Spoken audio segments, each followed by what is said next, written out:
Howdy Hexers, I'm Mocog and this is Hex Hunter. Today we're taking a look at a new subject I'd like to call Alpha Tech. This will be similar to some of the Deck Tech videos that are out there, with a couple exceptions. Since this is pre-alpha, we're going to have access to only the revealed cards, and since very few people have had their hands on the interface and tools so far, we're going to be exploring concepts primarily. When alpha and beta are released, we're going to dive right into popular decks and the metagame. Till then, I want to explore two of my brain-teasing cards, the Transcended and Time Bug. My guild and I began discussing how these cards could interact, and a good deal of inspiration for this came from Jax the Hexer.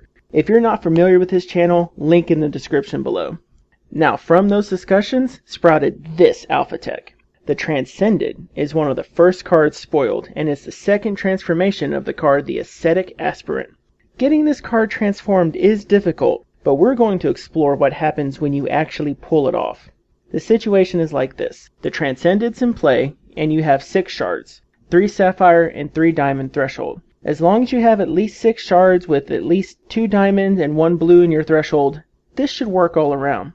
When you draw a card while the Transcended's in play, you can pick any card from your deck instead. This starts the turn, and we're going to grab a Dream Dance. Paying for the 3 shards, we reduce the cost of all of our cards for this turn by 1, and then we're going to draw another Dream Dance. We're going to play it for 2 shards.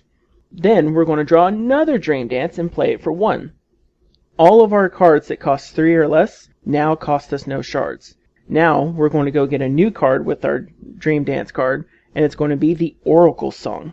Somewhat underrated, this 3-cost card is now going to allow us to draw, aka search our deck, for 2 cards. We're going to grab another Oracle Song and a Replicator's Gambit. Next, we're going to play this Oracle Song, and you guessed it, we're going to go get a Time Bug, as well as another Oracle Song. Next, we're going to play our Time Bug. You may be getting an idea of what we're doing about this business. We're trying to go infinite turns and mass Time Bug. So right here, we can go several directions. If you don't like Time Bug and you can think of a better card to put huge amounts of out in the field, you can go ahead and use that card. But now, we're going to go explore the Time Bug and the concept of infinite turns. Next, we're going to use the Replicator's Gambit on Time Bug, giving it what I like to call plus awesome, and shuffling it into the deck, getting a new Replicator's Gambit when we draw the card. Now, we're going to play the Oracle Song that we've left in our hand, and we're going to go get the last one from our deck, as well as the plus awesome Time Bug. It's going to show itself to be the true master of time. Now, when we play this Time Bug, for free mind you, we get either 6 or 7 copies in play, depending on how you read the Gambit. I'm going to go with 7 copies because it says create 6 copies when it comes into play, and the card has to hit play first. But now our setup's almost done. We just need to make sure that a plus awesome Time Bug is in the deck to draw on our next turn. That's why we do the Gambit Shuffle, putting a new plus awesome Time Bug into the deck and grabbing the 3rd Gambit. We can repeat this until we feel comfortable with our board state or till we run out of gambits, whatever your choice is. But now we end our turn.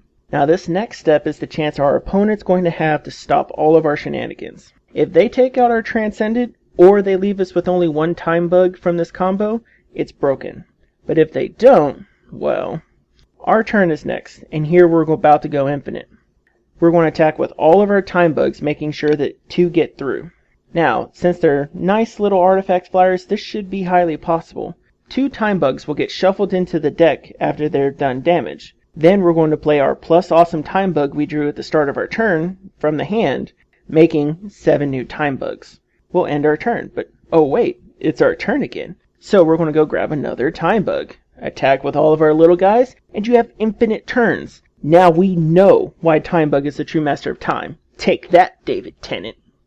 With only the cards spoiled, I will admit this combo feels a little like a glass cannon. Setting up the Transcendent is already an arduous task, and giving the opponent 1 more turn to respond can break this whole apparatus. But why do I like it? There's several reasons. First, it breaks 2 rules that Cryptozoic says that they haven't wanted to do. You play cards for free, and create an infinite loop. The second is being the first set of cards and not all of them yet being spoiled. Future sets will eventually release cards to make this from a glass cannon to an unstoppable juggernaut. All we need is a troop or a quick action that, when the Transcended comes up, turns all of our actions and troops into instants, or maybe gives our time bugs haste. If this is done on an opponent's turn or we get haste, the time bugs attack, the infinite turns start immediately. I honestly don't want to see the Cryptozoic dev team trying to continuously work around not creating an infinite loop in their design. And from the wording on time bug, the devs want you to be able to set up some sort of combo with this, but it's unclear if they really want time bug to go infinite. They should nerf this before beta release, and there are a couple points that they can do this easily. Copy cards from Replicator's Gambit should not retain that duplicating effect, and the original card should probably lose it after it's played. Otherwise, you're going to wind up with more clones than an episode of Naruto. Secondly, Dream Dance needs to specify to a minimum cost of 1. Creating board presence at 0 shard cost is dangerous even without a tutor card. These changes would force a combo like this into include more moving parts, thus making it more situational. It also forces the shard use to be much higher. 6 shards is a survivable place for a white-blue control deck to be against aggro decks. 8 to 9 shards, on the other hand, that pushes a combo into a much later game. I could also be underestimating the speed that Cryptozoic wants to end this first set. It's possible that their playtesting has shown the Transcendent's too slow to be viable and constructed.